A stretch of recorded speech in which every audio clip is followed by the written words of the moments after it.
Viewers, আপনাদের নিয়ে আসলাম আর একটা নতুন ভিডিওতে।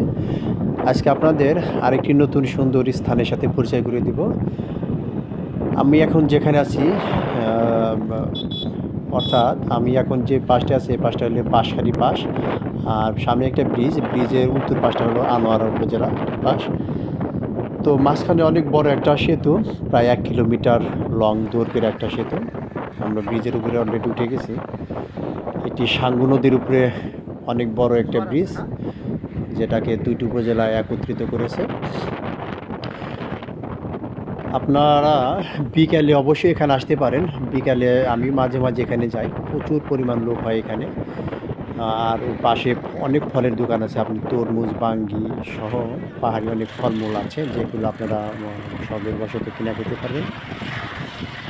খুবই সুন্দর স্থান, আপনার মন ভরার মতো স্থান। এত বড় ব্রিজ, নদীর শীতল হাওয়া আপনাকে আনন্দ দেবে, অবশ্যই আপনাকে আনন্দ দেবে। আপনারা সপরিবার নিয়ে অবশ্যই ঘুরতে আসতে পারেন। তো বলতে বলতে আমাদের মোটরসাইকেল কিন্তু ব্রিজের উত্তর পাশে আসছে। এখন আমরা কিন্তু আনোয়ারা উপজেলার পা রাখলাম, অর্থাৎ ব্রিজের দক্ষিণ পাশটা হবে বাঁশখালী উপজেলা আর উত্তর পাশটা হবে আনোয়ারা উপজেলা। তো মোবাইলে যতটুকু ধারণ করলাম অতটুকু সৌন্দর্য আপনাদের দেখাতে পারছি জানি, তবে খুবই সুন্দর জায়গা।